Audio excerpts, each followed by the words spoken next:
September 2013, Jelita, wanita ini telah ditipu oleh teman Facebooknya hingga puluhan juta rupiah. Jelita selalu bermain Facebook setiap harinya. Disinilah penipuan itu Jelita alami.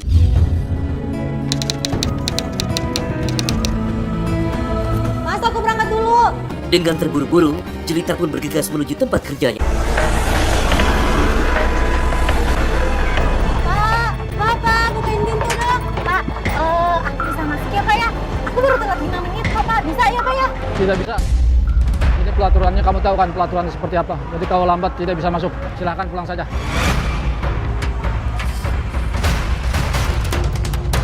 Jelita yang sehari-hari bekerja sebagai buruh pabrik ini sudah hampir 8 tahun berumah tangga dengan suaminya, Arif. Mas Arif bangun, ini udah siang. Ayo bangun cari kerja. Arif yang sudah 1 tahun belakangan ini menganggur, tidak lagi peduli dengan istri dan anaknya. Selain bermalas-malasan di rumah, Arif telah mengandalkan istrinya. Hei, kamu bisa bangunin aku pelan-pelan gak sih? Hah? Aku ini bukan binatang, aku suami kamu. Iya, tapi kan Mas Arif harus mikir juga. Cari duit kek, kerja kek, jangan cuma tidur-tidur aja. Aku sebenarnya nggak pernah menuntut ya, Mas Arif itu harus bekerja yang luar biasa, harus bekerja kantoran, punya jabatan, apa segala macam. Nggak sama sekali aku menuntut. Aku cuma mau di sini tuh kepekaan dia sebagai seorang suami, seorang ayah yang seharusnya bertanggung jawab ke keluarganya, mencari nafkah. Tapi udah diomongin baik-baik, tapi dia sama sekali nggak mau. Nah, kamu kenapa nggak kerja hari ini? Udah banyak duit emangnya? Duit lagi. Ya kan kamu juga dari tadi nyuruh aku kerja. Ya udahlah. Sangat susah sekali untuk berkomunikasi dengan Mas Arif. Udah hampir 1 tahun. Dan 1 tahun itu pekerjaan dia setiap hari ya udah senang-senang dan segala macam. Mau dikasih pengertian seperti apapun kayaknya udah kebal. Main Facebook, chatting dengan teman-temannya. Dengan beginilah, Jelita bisa sedikit melepaskan beban pikiran yang ada selama ini. Malam itu sih aku lagi asik main Facebook. Emang di Facebook aku, teman-teman aku ada teman kerja, teman main aku, teman SMA, entah tetangga, bahkan ada juga yang teman-teman yang baru. Nah, karena aku sering curhat ya lewat Facebook, aku mendapat pesan malam itu dan aku ngelihat orang yang ngirim pesan itu orang luar. Tapi sih aku nggak nanggepin karena buat aku ya biasa, namanya kalau misalnya kita update status atau apa orang komen itu hal biasa, aku nggak nanggepin. Begini ternyata kelakuan istri gua ya. Tak ayal kebiasaan Jelita bermain Facebook ini sering memancing kemarahan Arif suaminya. Oh gini cara kamu ya? Hah? Tiap hari kamu mainin HP terus. Sampai pintu rumah aja kamu nggak kunci. Kalau maling masuk gimana? Aku pulang aja kamu nggak tahu? Ngapain aja sih? SMS-an? Facebookan? Hah? Coba aku lihat sini. Biar aku banting sekalian. Sini, lihat. Ah, apaan sih Mas Arif? Banting-banting ya bisa ganti. Sini. Enggak. Apaan sih? Namun sikap dan tanggung jawab Arif kepada keluarga yang sudah hilang itu membuat Jelita berani melawannya. Selama ini Mas Arif itu selalu berpikiran jelek sama aku. Siapapun teman yang ada di dekat aku, berkomunikasi sama aku, itu tuh dia pasti langsung nuduh kalau aku itu selingkuh sama orang itu. Perkenalan dengan Michael itu pun berlanjut hingga komunikasi itu terjalin setiap harinya. Beberapa kali aku nulis status aku di Facebook, dan yang aku lihat orang yang sama, teman aku yang orang luar itu. Aku ngeliat juga dia suka nge-like status aku, setiap update aku. Ya udah, aku terima permintaan pertemanan dia. Dan di situ kita mulai berkomunikasi sih.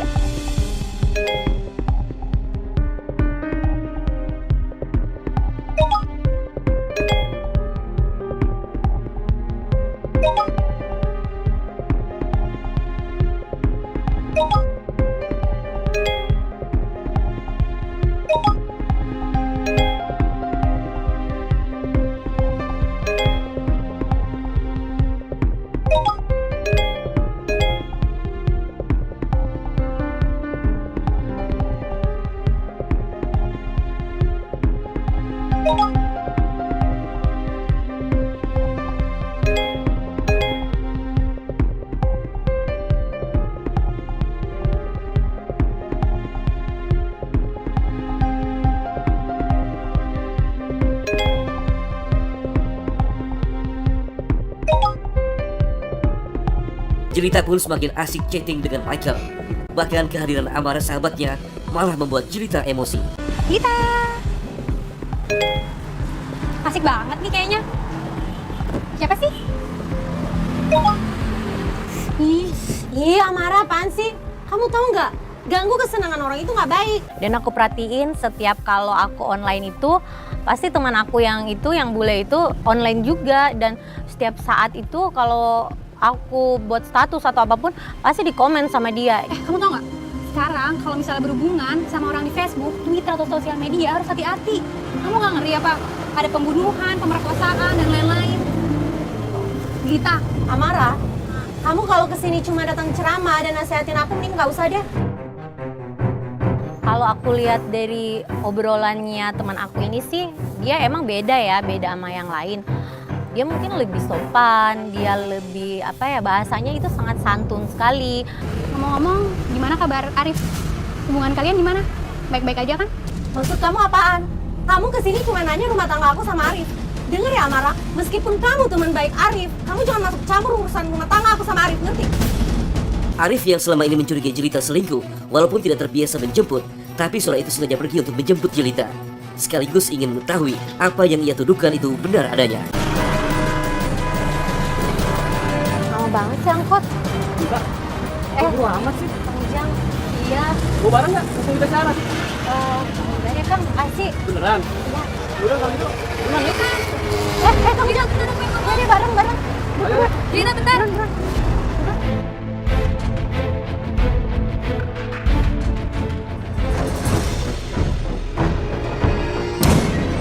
Dalam perjalanan, tanpa disengaja Arif berpapasan dengan Jelita yang berboncengan dengan Ujang. Woi, berdiri! Turun! Oh, jadi gini kelakuan kamu? Hah? Kang Ujang ini teman kantor aku, dia cuma nganterin aku karena Sarah. Iya mas. Masih banyak alasan! Lu masih ikut ngomong! Tenang mas, tenang dulu mas. Apa? Apa? Hah? Pulang! Mas Arif, Ikut! apaan sih? Pulang! Pulang! Pulang! Aku di situ udah berusaha jelasin Mas Arif kalau Ujang ini teman aku, dan karena searah aku numpang sama Ujang. Ya udah, Mas Arif udah marah-marah nuduh-nuduh kalau yang mana aku minta cerai sama dia karena laki-laki itu. Seperti biasa aku pulang kerja, yang aku lihat di rumah itu rumah berantakan. Mas Arif sama sekali nggak ada rasa untuk membantu istrinya untuk beresin. Nah, Ya ampun, ada apa nih? Ini dari mana? aku dari rumah kaya. Oh, ngapain? Main. Oh ya udah. Mama, aku disuruh bayar uang sekolah tahu. Udah 4 bulan loh. Ya udah, besok aja ya. Ah, mama janji terus. Besok aku nggak sekolah ya. Ya udah gini aja. Besok mama ke sekolah, tapi mama bayar 2 bulan dulu nggak apa-apa kan? Nggak apa-apa, Ma. Yang penting mama bayar. Janji ya. Iya, mama janji. Emang Nindi udah minta sama aku jauh dari sebelum-sebelumnya, hari-hari sebelumnya dia minta sama aku, tapi di situ aku cuman habis dijanji doang. Mungkin dia ngerasa malu ditegur sama ibu guru dan mungkin dia malu sama teman-teman dia. Kemarahan Jelita memuncak di saat Arif merampas uang yang telah ia tabung untuk keperluan biaya sekolah Nindi anaknya. Mas Arif, apa apaan sih? Ini uang kan? Iya kan? Hah? Dari kemarin kamu bilang sama aku, kamu ada uang. Buktinya apa? Ini uang. Iya. Hah? Kamu mau ngumputin uang di belakang aku? Iya. Kamu tahu, itu uang yang aku kumpulin buat bayar sekolahnya Nindi. Punya kebutuhan. Kebutuhan apa? Kebutuhan apa? Aku nggak dengar sama sekali. Mas Arif masuk ke rumah, ternyata Mas Arif itu udah di belakang aku dan dia ngerampas uang aku yang sementara aku ngitung, dia langsung narik uangnya. Enggak. Uangnya? Enggak. Mana nggak uangnya Mas Arif? Enggak. Ih, Enggak, pasti. Mas Arif, ih. Ayah, kasihan mama. Itu buat uang sekolah aku. Kamu anak itu nggak usah ikut Udah Mas, urusan orang udah. tua, ya? Udah Mas, udah sayang. Masih ada kok, Mama masih ada uangnya. Udah Mas, kamu ambil aja semuanya. Aku bawa Nindi, dan ini udah cukup buat aku sama Nindi. Aku udah bisa, dan Nindi aku yang urus. Dan di situ aku berusaha tetap kuat di depan Nindi. Aku berusaha nenangin Nindi bahwa uang sekolahnya itu tetap ada. Buat aku, Nindi adalah segalanya. Di sini aku sebagai ibu, aku berusaha buat Nindi nggak tahu bagaimana permasalahan aku sama Mas Arif. Tumben kamu sendirian kesini. Mana anakmu? Iya Bu, Jelita sama Nindi bisa nggak tinggal di sini Bu untuk sementara? Maksudnya? Jelita mau minta cerai sama Mas Arif Bu. Keputusan untuk bercerai dengan Arif pun sudah bulat Jelita pikirkan. Jelita akhirnya meminta izin kepada kedua orang tuanya untuk ia dan Nindi tinggal bersama mereka. Bapak, Assalamualaikum. Salam. Kamu sendiri? Iya Pak, Nindi kemana? Nindi sekolah Pak. Suamimu? Suami aku nggak tahu Pak kemana. Ini loh Pak, dia minta cerai katanya sama suaminya. Udah nggak tahan lagi. Kamu punya masalah apaan? Mas Arif udah berlebihan sekali Pak. Dia udah nggak peduli sama Nindi, sama aku juga. Aku ngelakuin semua itu agar supaya Nindi tuh nggak tahu masalah bagaimana yang terjadi antara ayahnya dan ibunya. Semenjak kejadian itu, aku benar-benar yakin untuk berpisah dan bercerai sama Mas Arif, dan Nindi aku bawa ke rumah mama aku. Walaupun kedua orang tua dan sahabatnya telah menasihatinya, Jelita pun tetap dalam keputusannya untuk berpisah dengan Arif. Aku cuma pengen ingetin aja, kamu kan sahabat aku. Arif juga. Aku cuma nggak pengen rumah tangga kalian hancur. Ya udahlah Mara, mau dikata apa lagi coba udah kejadian. Bukannya gitu sih, cuman aku berharap supaya rumah tangga kalian bisa dipertahankan. Coba deh dipertimbangin lagi. Perceraian itu bukan satu-satunya jalan terbaik. Buat aku itu udah jalan yang terbaik untuk memperbaiki semuanya. Kamu nggak ngerasain sih gimana jadi aku? Jadi susah aku ngejelasinnya ke kamu. Udah lah ya, cuma ngasih tahu. Udah.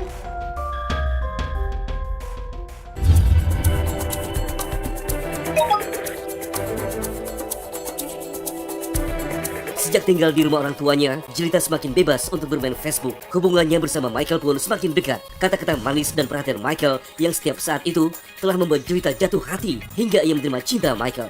Semenjak aku berkomunikasi dengan Michael, ya meskipun aku nggak tahu dan belum pernah ketemu dengan Michael, aku nggak tahu dia seperti apa dan bagaimana. Tapi dengan komunikasi kita setiap hari, aku jadi mengerti dan tahu kalau Michael benar-benar care sama aku, ngerti keadaan aku. Dan hal itu yang membuat aku kuat untuk ngadapin semuanya. Disinilah Michael merasa mulai berhasil melancarkan aksinya. Siapa sih? Ya ampun. Kamu tahu nggak, aku punya kenalan baru, bule. Masa? Ya, aku cuma pengen ngasih tahu deh. Sebagai sahabat yang baik, Amara selalu memberikan saran kepada Jelita mengenai hubungannya dengan Michael. Oke, Amara memang teman baik suami aku, tapi dia nggak punya hak dong. Ya udah aku pergi ninggalin Amara, dan aku masih berlanjut chattingan sama Michael. Hari itu juga Michael menyatakan cinta ke aku. Keyakinan Jelita semakin besar pada Michael dikala Michael berjanji untuk datang ke Indonesia dan menikahinya. Lagi baca komik nih, Mah. Nggak belajar ya? Udah belajar kok, Mah. Sekarang kan baca komik. Ya udah kalau gitu kamu lanjutin aja ya. Oh ya, gimana tadi sekolahnya? Gak gimana-gimana, Mah. Lancar nggak belajarnya? Lancar kok. Ada PR nggak? Udah dikerjain kok, Mah. Bagus dong. Gak susah kan ya pelajaran di sekolahan? Enggak. Ya udah kalau gitu.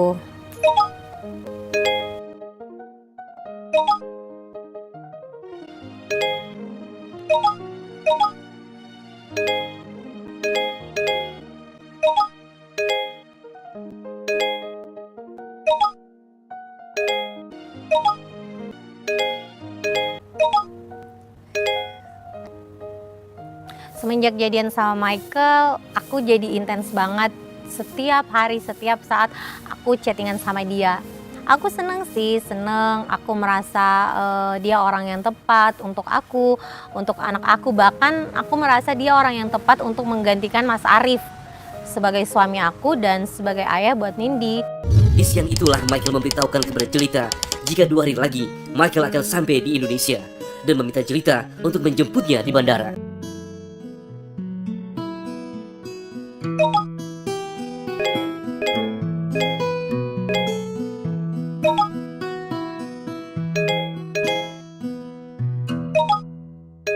Pas Michael juga bilang sama aku kalau dia mau ke Indonesia, aku senang sekali. Berarti hubungan aku sama Michael akan berlanjut kan? Jelita yang sudah berjanji ingin mengajak Nindi ikut menjemput Michael ke bandara terlihat gelisah karena beberapa kali Michael dihubungi tidak ada jawaban. Ma, jadi pergi nggak? Ya ampun sayang, jadi pergi. Pokoknya sekarang Nindi ganti baju ya. Tapi nanti kalau ganti baju nggak jadi pergi. Sayang, kita pasti jadi pergi. Pokoknya ganti baju aja dulu ya. Mama sambil nunggu nih. Jangan bohong ya. Ya, udah sana ganti baju. Michael sama sekali nggak ada balasan. Aku di situ berpikir bener nggak sih Michael datang atau enggak. Tapi aku berpikir dengan semua yang udah dijalanin selama ini, aku yakin Michael pasti datang. Ma, tapi jadi pergi nggak? Anak mama yang cantik. Pokoknya anak mama yang cantik harus ganti baju yang cantik. Kita akan pergi, ya. Udah, mama juga mau siap-siap, ya sayang.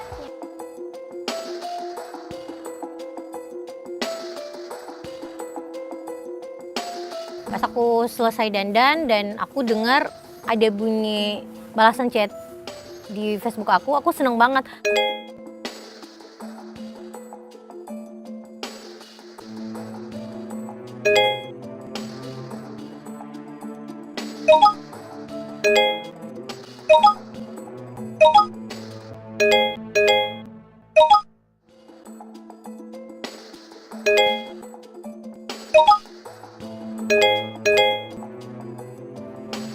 Ayo Ma, jadi pergi nggak? Dari tadi nggak jalan-jalan.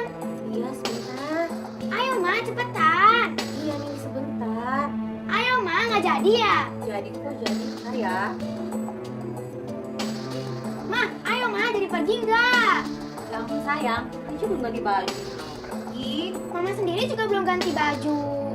Pasti Mama bohong lagi.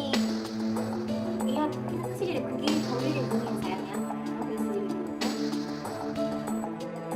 Pas aku baca chat dari Michael dan di situ Michael bilang kalau dia nggak jadi datang ke Indonesia. Aku kecewa sekali karena besar harapan aku bisa ketemu Michael, tapi di situ Michael berusaha memberikan aku pengertian, memberikan penjelasan kenapa dia belum bisa datang ke Indonesia karena ada beberapa pekerjaan dia yang tidak bisa sama sekali dia tinggal. Meskipun aku kecewa sama Michael, tapi aku percaya sama dia, aku berusaha mengerti dengan keadaan Michael. Dan aku nggak marah, aku cuma bilang ya mungkin tertunda kedatangan dia ke Indonesia dan pasti dia akan datang ke Indonesia.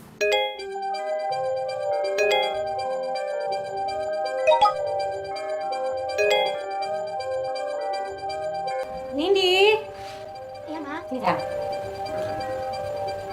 Ya udah, sekarang Nindi ganti baju, kita pergi. Tapi kita perginya ke taman aja ya. Kenapa Ma? Kan ke taman, kita udah sering ke taman. Nggak apa-apa, yang mama janjiin itu lain waktu aja kita perginya. Nanti kita pokoknya ke taman, Nindi mau kemana aja mama ajakin ya. Tuh kan, pasti nggak jadi pergi lagi Mama. Jadi sayang, tapi kita sore ini mau ke taman aja ya.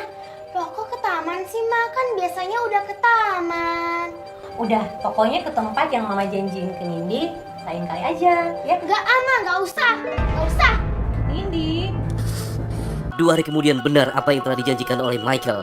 Uang 1,5 juta sudah diterima Jelita. Jelita pun kemudian mengajak Nindi untuk belanja keperluan sekolah dan jalan-jalan.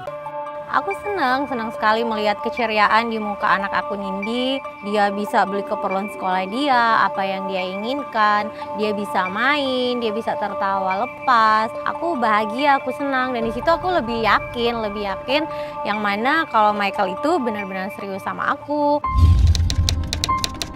Kebanggaan dan kepercayaan Jelita kepada Michael semakin tampak. Disinilah Michael mulai melancarkan aksinya. Waktu itu sih Michael juga ngirim foto itu yang mana hadiah-hadiah yang bakal dia kirim nanti buat aku sama Nindi. Ya jujur, aku sebenarnya nggak butuh sih hadiah itu, aku butuh dia. Tapi ya udahlah, karena memang dia maksa ya aku harus terima. 2 hari kemudian Michael memberitahukan kepada Jelita jika besok paket kirimannya akan sampai di Indonesia.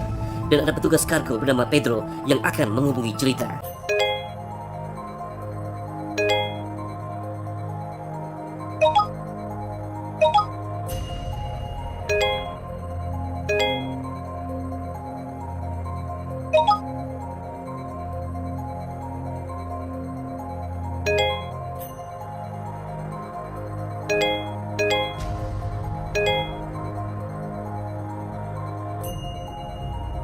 Nah setelah seminggu kemudian Michael ngabarin aku, katanya barangnya udah dikirim dan bahkan udah nyampe di Indonesia. Ya aku kaget dan juga senang sekali karena barang yang aku tunggu-tunggu dari orang spesial udah nyampe nih. Cuma di sini Michael menyampaikan ke aku kalau nanti ada petugas kargo dari bandara yang akan mengabarin aku, yang menghubungin aku soal barang yang dia kirim.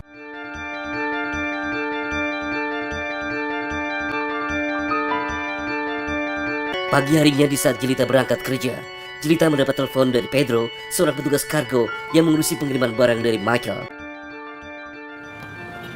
Halo? Iya pagi. Iya benar, saya Jelita. Aku bertanya soal bagaimana barang yang Michael kirim dan dia bilang memang udah ada barangnya, udah ada di bandara. Tapi di sini untuk mengeluarkan barang itu aku harus menyelesaikan administrasi. Iya, berapa ya Mas kira-kira? Apa? 11.500.000. Demi mengurusi kiriman dari Michael, Jelita membatalkan niatnya untuk bekerja.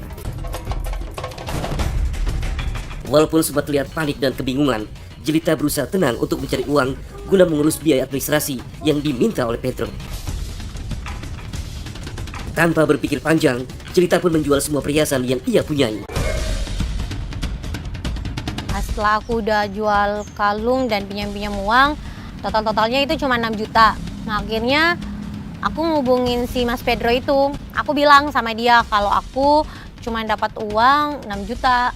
Jadi gimana? Nah di situ Mas Pedronya bilang, ya udah dikirim aja dulu yang ada 6 jutanya, nanti yang sisanya menyusul.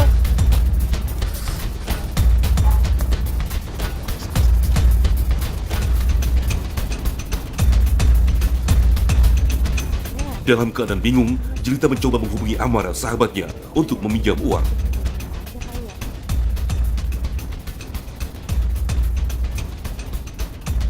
Terdiam di depan ATM, aku bingung. Aku mau minjem sama siapa lagi? Ya, langsung aku kepikiran teman aku si Amara. Ya udah, aku memberanikan diri untuk datang ke kosan dia. Awalnya aku nanya sakit apa segala macem. Nah, pas itu Amara nanya, ya aku jelasin cerita soal yang mana Michael mengirim aku hadiah dan barangnya udah ada di bandara dan aku butuh uang untuk membayar biaya administrasinya. Nah di situ Amara langsung marah-marah sama aku. Dia bilang lagi jangan percaya sama Michael, kalau Michael di situ cuma nipu aku. Lita, kamu sadar deh. Kan udah aku bilang kamu jangan terlalu percaya sama Michael. Amara denger ya, Michael nggak seperti yang kamu pikirin. Gitu. Dia itu bukan penipu. Lita, sekarang kamu dengerin kamu. Udah deh. Kamu tuh mau urus sesuatu sama orang yang baru aja Udah kamu cukup. kenal. Lebih baik aku pergi. Kamu tuh nggak pernah baik sama aku. Kamu selalu sirik dengan kehidupan aku. Lita, aku bener-bener gak sirik, Lita. Please. Aku sih sempat marah ya sama Amara, sempat kecewa juga. Tapi ya di sisi lain dia sahabat baik aku. Dan saat kita berdebat itu aku langsung pergi. Tapi di situ aku berpikir mungkin ada benarnya juga omongan Amara. Apa mungkin dia Michael nipu aku? Nah saking aku penasaran, aku mencoba untuk menghubungi Michael. Nasihat Amara dan kondisi yang seperti itu membuat Jelita sedikit berpikir tentang kebenaran biaya yang harus Jelita keluarkan. Jelita pun akhirnya menelpon dan menanyakan kepada Michael. Halo sayang. Hello, Jelita. Aku mau nanya sama kamu, tapi kamu jangan marah ya. Oh, tidak apa-apa. Jelita, ada apa? Kamu bener kan gak nipu aku? Saya tidak tipu kamu, Jelita. Ada apa? Ada masalah apa? Iya, jadi aku itu udah transfer 6 juta ke Pedro. Soal barang yang akan kamu kirim. Tapi itu uangnya masih kurang. Aku bingung mau nyari uang kemana lagi. Karena aku udah pinjam sana sini. Oh, begitu. Jadi begini, Jelita. Kalau masalah kurang uangnya, kamu bisa cari pinjaman di mana dulu. Cari di kerabat atau keluarga kamu dulu. Supaya biar paketnya nggak hilang. Kamu ikutin aja apa kata Pedro. Ya udah kalau gitu yang makasih ya. Nanti aku kabarin kamu. Oke, Jelita. Setelah aku mendengar penjelasan Michael, masuk akal buat aku. Aku langsung bergegas pergi ke rumahnya Kak Tasya. Tasya itu kakak sepupu aku yang menurut aku dia bisa menolong aku. Namanya Michael. Dia itu bekerja di Afghanistan, Kak. Karena udah lama aku gak ketemu sama Kak Tasya, kita cukup lama juga berbincang. Dan di situ aku jelasin semua ke Kak Tasya. Maksud Jelita kesini, Jelita mau minta tolong sama kakak. Soalnya si Michael mau ngirim Jelita perhiasan sama mainan buat Nindi. Nah barangnya udah ada di ini Kak, udah ada di bandara. Tapi masalahnya Jelita harus membayar administrasi Kak. Kamu pinjam uang? Ya sih Kak. Setelah aku menjelaskan semua ke Kak Tasya dan Kak Tasya mau mengerti aku, akhirnya Kak Tasya mau minjemin aku uang itu. Mendapatkan uang pinjaman dari Tasya membuat Jelita senang dan meyakini jika barang kiriman dari Michael akan segera Jelita terima. Jelita pun bergegas untuk segera mentransfernya kembali ke Pedro.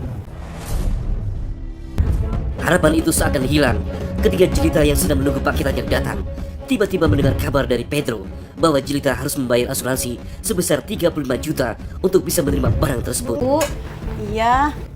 Jelita pun panik dan akhirnya memberanikan diri meminjam uang kepada orang tuanya. Jadi teman Jelita Bu, si Michael, dia kan ngirim paket buat Jelita. Paket apaan?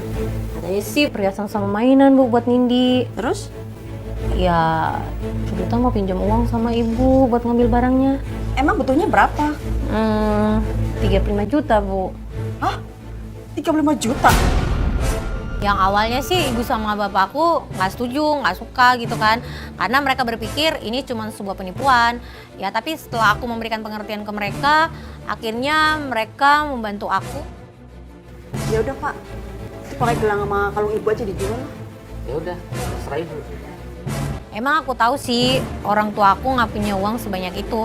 Tapi setelah kesepakatan bersama, ayah ibu aku memberikan perhiasan ibu aku untuk membayar biaya asuransi itu. Karena itu udah sore, aku buru-buru banget. Aku buru-buru langsung ke toko emas, takutnya kan tutup. Nah di sana aku langsung jual semua perhiasan ibu aku dan aku mendapatkan uangnya 35 juta. Tasya yang menyadari bila Jelita menjadi korban penipuan, Tasya pun berusaha mengejar Jelita supaya Jelita tidak mentransfer uang kepada Michael. Gawat Tante. Gawat. Masalahnya, aku baru aja dapat kabar dari kakakku di luar negeri sana kalau ternyata Michael itu penipu Tante. Jelitanya baru aja berangkat. Oh Yaudah, kita kejar aja yuk. Aku sama Om susul Jelita ya Yaudah, Tante. kita susul. Mengetahui kabar itu, orang tua Jelita semakin panik. Akhirnya bersama Tasya, ayahnya menyusul Jelita.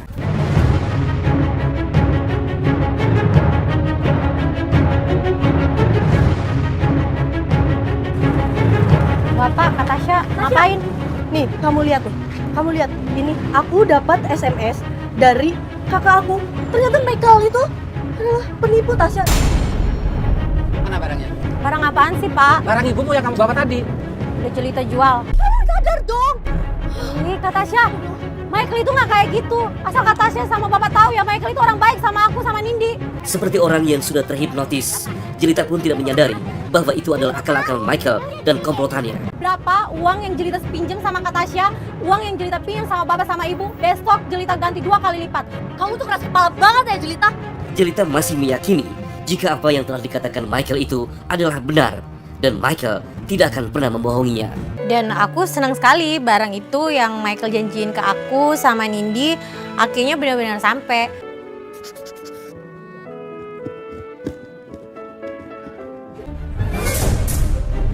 Aku shock dan di situ aku kaget sekali. Ternyata Michael yang aku nganggap baik, yang perhatian sama aku, yang sangat-sangat sayang sama aku, ternyata dia bohongin aku, dia nipu aku dan aku nggak bisa ngomong apa-apa lagi.